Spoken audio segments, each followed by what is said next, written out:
Now, when will we 100% know it really works? How long will it take to manufacture? How long will it take to distribute? And how long will it last? Some of the key questions unanswered, as Pfizer this week announced it has found a 90% effective vaccine for coronavirus. Well, let's try to answer some of those questions for you in today's perspective.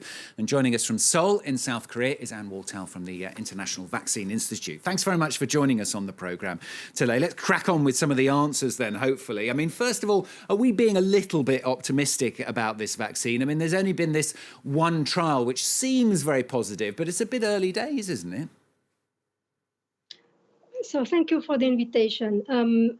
I think given the circumstances we are all in now, it's highly promising to see the first vaccine, releasing the results saying that the vaccine from Pfizer and BioNTech can protect, up to 90%.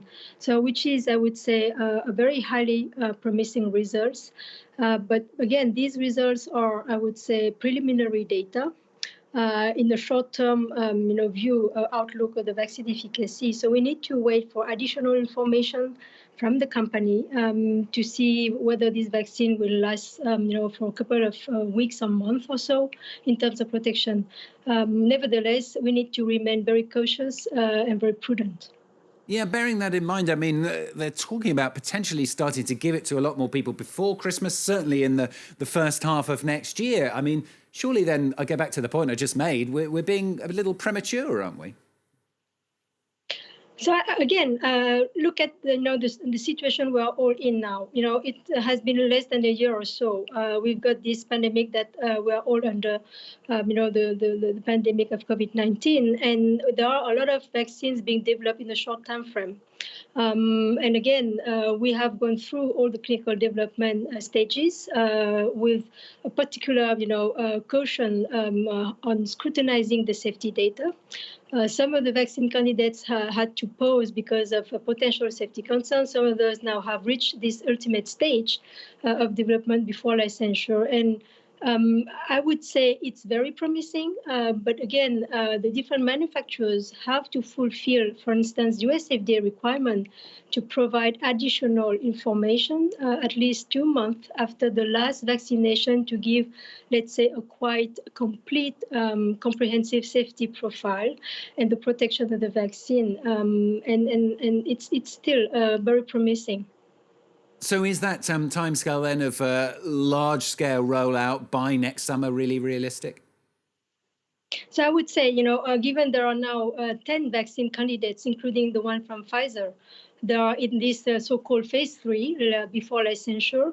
We'll be having additional data in terms of safety profile of other vaccines, in terms of protection, whether or not the other companies will also reach 90%. And we'll see. But then the rollout will be another challenge because some of the vaccines, of course, have to be manufactured in a large scale. And I know some of the companies have already started, the production phase while awaiting the outputs of the clinical trials. And then some vaccines have a particular construct or platform. For instance, the Pfizer vaccine has to be stored within, I would say, minus 70 degrees Celsius. So it means that the logistical part will be a challenge as an imminent step to go through before you deploy the vaccine at the large scale, if you will. So there are additional challenges that are already in place in terms of supply, in terms of distribution, and in terms of equity as well. Yeah, I saw a piece on the television just last night here in France about that distribution with hundreds of aircraft, prepared, ready to distribute it. But it's not going to be easy, is it? I mean, particularly perhaps to countries where it's very difficult to transport things. As you say, that vaccine has to be held at a specific temperature. Yeah, I agree with you. And, thinking of the low and middle income countries where, the equipments are not in place yet, even for, vaccines that have to be stored within 2 to 8 degrees Celsius, it's already a challenge, for other vaccines that are already licensed. Having a vaccine being stored, transported and stored in minus 70 degrees Celsius is a real challenge, a logistical challenge that we need to tackle. I mean, the company has to tackle. You mentioned this very briefly, but the other problem, we've lost your picture there, but I'll keep asking this question at least. The other point is how long the vaccine could last. Well, that's a question we don't have yet the answer at this point in time because, again, all the data we start seeing now is based on the short-term follow-up, meaning, for instance, Pfizer data is preliminary data, interim analysis that show vaccine works at 90% efficacy, but the data is based on 7 days post-second dose. Again, US FDA has requested to have additional information 2 months after the primary series or the second dose for the vaccine to have a better view on the duration of the protection as well as the safety profile. So we don't have yet the duration of the protection for any vaccine at this point in time. Do you think it's probably likely, though, that assuming the vaccine does work, that people will have to have regular boosters, even if it's just once a year? Well, let's see. Wait and watch. Wait and look at the data. Again, we might need, additional doses as a booster dose. Maybe some vaccine will last for 6 months or so, or maybe more. Again, it's too premature to say so. And I believe all the companies will have to do additional studies to address those questions in terms of duration of the protection, in terms of long-term safety profile. That is also very important. And of course, there's still worries, aren't there, about potential side effects? I mean, at the moment, it's very difficult to know what they might be. Obviously, I mean, the trial has only just begun, as it were. How do we know longer term that there are no problems with this virus? Vaccine, rather. Well, there have been some safety concerns already raised with COVID-19. Some of the data in animals models didn't show any safety concerns. Some of the data in humans didn't show, any enhanced disease, for instance. That is one of the safety concerns with COVID-19. So far, the data, clinical data, or safety data, didn't show any safety concern in the very short term.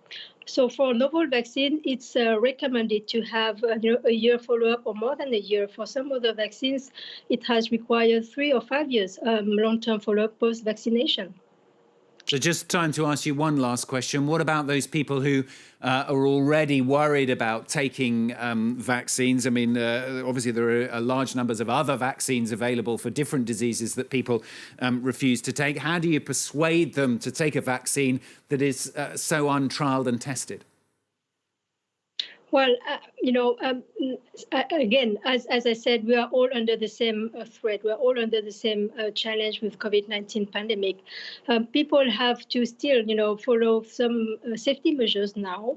Although we start having promising vaccine candidates, I believe it's not one single tool, one single vaccine, or one single treatment that will help really eliminate the disease. You need to have some safety measures still being kept in place in the coming month or so until I would say even next year, while deploying different tools, different treatments, or the different vaccines, for instance. So people have to use all the measures that are available, all the recommendations that are available, and vaccine is part of, I would say, comprehensive plan to eliminate the disease.